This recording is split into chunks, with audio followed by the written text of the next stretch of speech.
This is 3rd and 1. Very likely 4-down territory, even if they don't get it, though.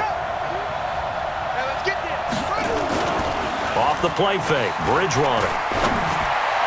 And that will be incomplete. That close on 3rd down, I think everybody probably expecting a run. Instead, they go to the air on 3rd and short yardage. I realize this is a passing league, and they're liable to throw the ball on any down and distance. But that short, I do question the call. Run the football and pick it up.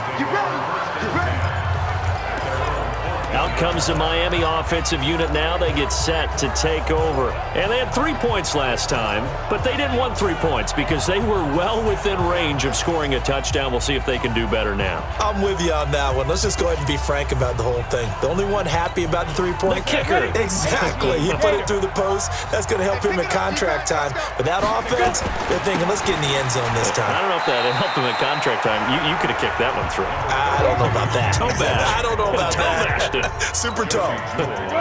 The last run got a couple. Here's 2nd and 8. Here's 2nd and 8. He's going to let one go deep for Parker. Oh, he was looking for Parker, but it's intercepted. It's Chris Harris with a pick. And the return will be stopped at the 34-yard line. He was looking for Parker that time. Oh, timing is everything on a route like this. He tried to drive that football into a tight spot. And if you're a little early or a little late, chances are there's going to be someone there. And sure enough, this one's going the other way. Now a play fake here on 1st down. Nowhere to escape, and he goes down. Grady Jarrett making his presence felt. He gets the sack. And they need to work to at least get some of this yardage back after the sack. 2nd and 19. Throwing is Bridgewater. Under pressure again, and down he goes again. Grady Jarrett able to record his 5th sack of the season. Well, someone's closing in on the league lead in sacks. He came into the game in the top 5. Now you add 2 more to his total.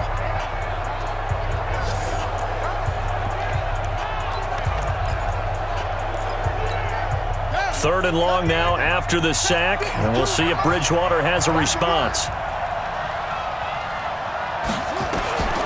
Out of the gun, Bridgewater. He completes this to Sutton. The completion good for only 6, and that'll bring up 4th. One hallmark of good defenses is understanding the game, understanding positioning, and tackling immediately in the secondary after catches. I think we just saw that on display right there. Got to him before he ever had a chance to think about turning it upfield. Here comes the field general leading his offense back out there for the next possession. He has not had the start to this game that he envisions here in the 2nd quarter. He's struggling a little bit.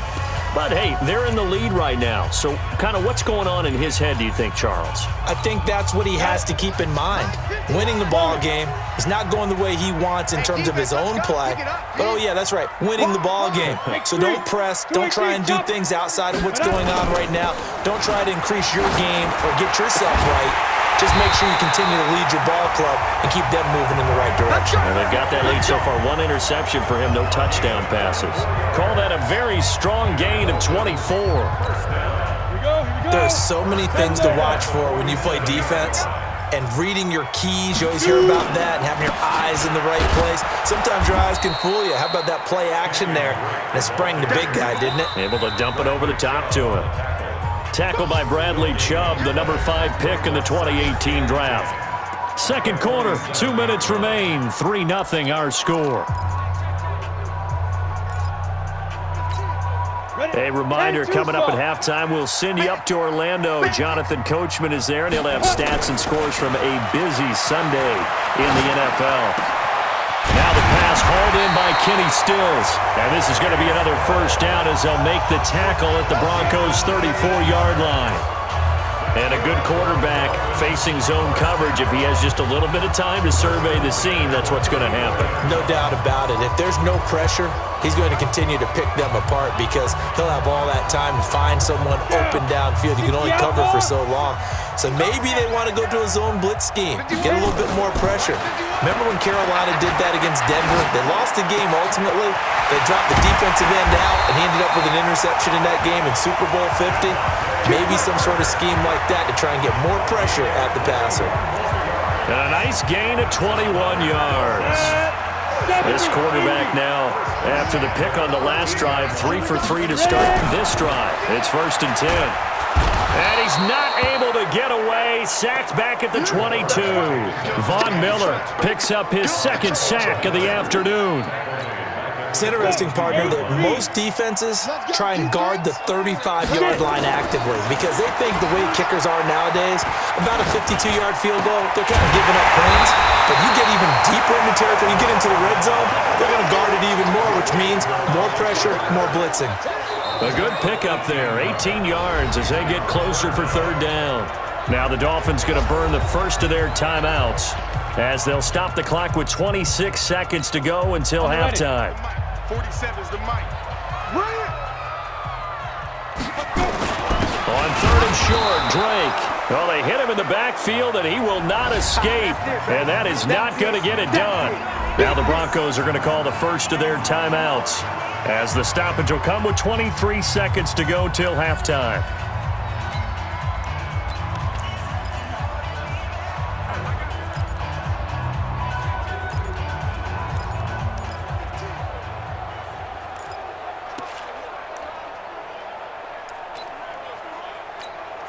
So out comes a field goal team now for the 2nd time here today. This a fairly straightforward 22-yard short attempt. And his kick is good. And they're able to double their lead just before half. It's 6-0. Still a little bit of time left here in the 2nd quarter, but they do get 3 before the half and expand that lead. And they have to be happy about that. And we haven't met a team yet that doesn't put an emphasis on trying to get points on the board in the last 2 minutes of a half. They'll be real excited to have those up on the board.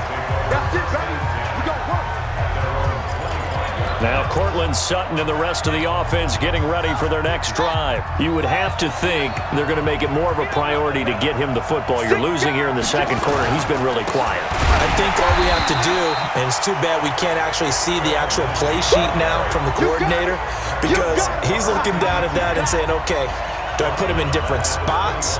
Do I try and isolate him? What routes do I run? You're exactly right. They've got to get the ball in his hands and get their offense kick-started. He does have the 2 catches, but pretty quiet so far.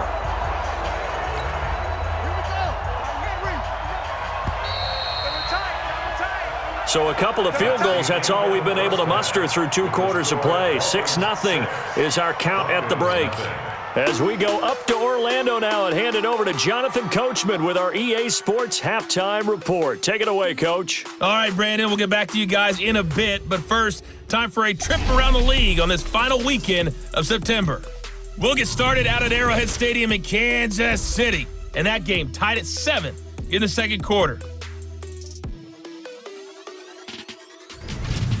We'll stay in the NFC North as we head over to Minneapolis to check on the Vikings at home in U.S. Bank Stadium. And they were losers in that one as they fall to the visiting Tennessee Titans. A 3-touchdown differential in the end, 35-14, the final.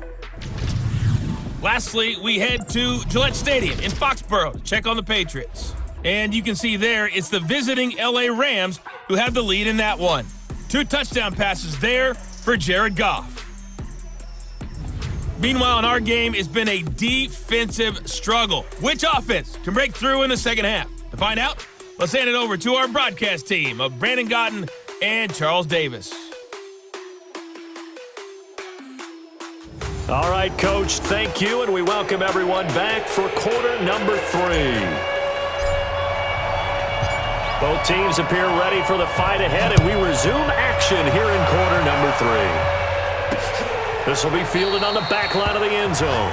And no run back here. This will be a touchback, and it comes out to the 25-yard line. Here comes the Broncos offensive unit here as they'll have it first to begin this 3rd quarter. And with the way this offense has played thus far, to be frank, they got to feel pretty grateful to be in the ball game. I would agree with you totally because they've done all of nothing offensively in this game, yet they still find themselves in a position on this drive where a touchdown can give them the lead. They need to take advantage of it. Yeah, they're still looking for that first touchdown here in the 3rd quarter. All they have so far, the field goal. That's complete to Jake Butt.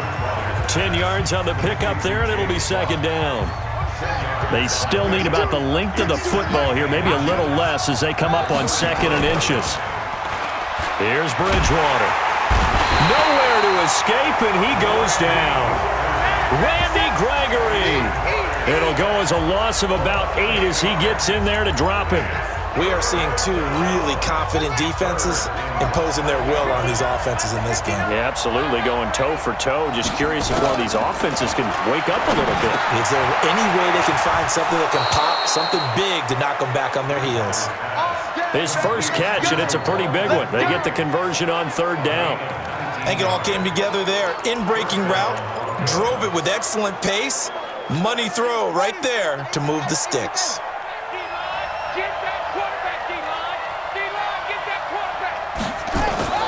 On 1st and 10, Bridgewater. Making the catch, it's Winfrey. A gain of 6 there on 1st. Brandon, perfect defense in this situation would have meant that there was an incompletion. They would have picked it off. Okay, so they gave up the completion. But I really enjoyed watching how the defense stayed in sync, stayed in great communication. And as he dragged across each zone, you see him pointing, communicating. There he is, and they passed him off to each defender. Ended up making a nice play, even though it was complete. Some big plays in the passing game on this drive, and here's one out of the running game. So the passing game loosening things up. Now there's room to roam. Under 10, 10. On 1st down, right back to Lindsey. And this will be a gain of 5 as he gets it to the 30. Tough first half for him, unable to put up the numbers he's used to producing. But with a guy like him, you and I both know it just takes a couple of explosive touches for him to make an impact on this game and on the stat sheet as well. On 2nd down now, it's Lindsey. And he'll get about 3 as he's brought down to the 28. I have to think a major focus of the halftime meetings had to be figuring out how to create space for the running game to get operating. Well, what you pointed out to me at half seems accurate. That line has struggled to sustain blocks. Yeah, I would agree with that totally. They've got to focus on staying on their double teams at the first level, make sure that block's secure before they slide off and try and chip someone at the second level. And his first carry, he loses the football. Wow, that ball gets knocked free, but a teammate comes along and scoops it up. It's almost like baseball. Guys at bat, people are on base in scoring position. One guy doesn't get him home. The next guy comes through and picks him up. And avoids the turnover. They'll run here with Lindsey. Able to fight for about 4 yards there to the 13. I'd say they've got to find a way to get him going. He's such a big part of their offense. I wonder if they might throw it a little and come back to the run. Anything, because you're right. He's pretty much been completely neutralized. To throw on 2nd and 6, Bridgewater. And he's going to have the hook up to Sutton. And stopped a few yards shy of the goal line at the 3. It's a 10-yard gain there to set him up 1st and goal. They go play action here on 1st down. And it's intercepted at the goal line. Picked off by the linebacker, Raekwon McMillan. He's got daylight. The 40. He's at the 30. 10. And he will score. Touchdown, Miami.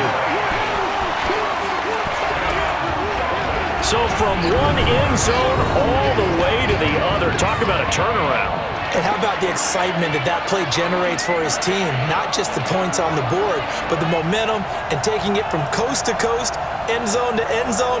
What a tremendous play. Now get that man an oxygen tent. That's your boy Old Mo, you said. Momentum, right? Old Mo, I think he's kind of limping across at the end because of that distance, but he made it.